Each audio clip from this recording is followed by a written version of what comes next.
Yeah, that's looking a lot more sure than what we had seen just a few days ago, Bree. Those impacts still about 24 to 36 hours from starting up, but once they do kick up on Wednesday, they could last all the way through the end of the week. Before we talk about those changes, let's get you out the door this morning. Some teens and 20s in the Mountain Valleys, Woodland Park at 26, 34 in Monument, 39 in the Springs. Here's a look at that Tuesday school day forecast.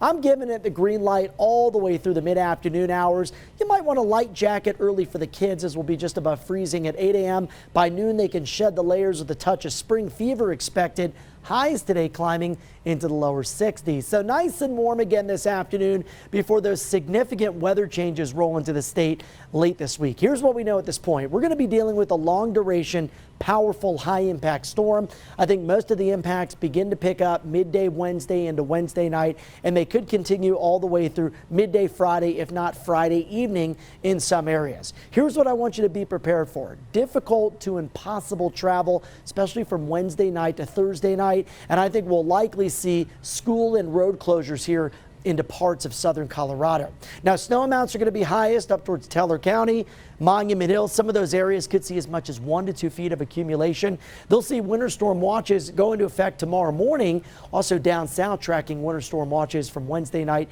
to Friday night for the southeastern mountains, southern I-25 corridor. So today's weather, courtesy of the Big Blue H, our fair weather maker. As that moves east, here comes this area of low pressure dropping in from the Pacific Northwest and then going against the current west to east flow. So it does something called retrograding, where it moves back towards California and Arizona. And that position puts us in a favorable place for that long duration upslope flow driven snow. So we'll start to see those impacts start to change by Wednesday afternoon. So Wednesday morning looks good on Futurecast. By the afternoon, with the snow levels up around 6,000 to 7,000 feet, it's going to be rain and thunderstorms below that with the rain snow mix here in the Pikes Peak region. Thursday morning to Thursday afternoon, heavy snow expected across the region from Denver down to the Pikes Peak region. And then by Friday morning, we start to see that snow break up with those trends continuing into Friday evening. Let's take a look at the model comparison.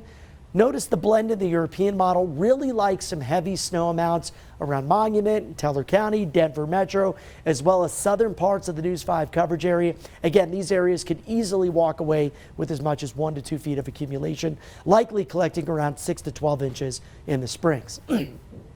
63 degrees today in Colorado Springs, 68 in Pueblo, and 72 in La Junta.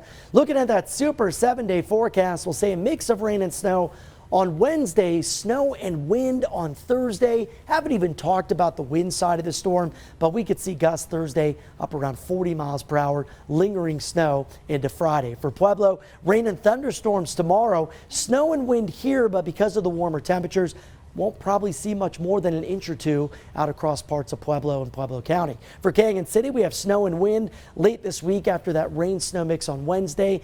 And get ready, my friends, in Woodland Park. Heavy snow expected late this week, drier skies by the upcoming weekend.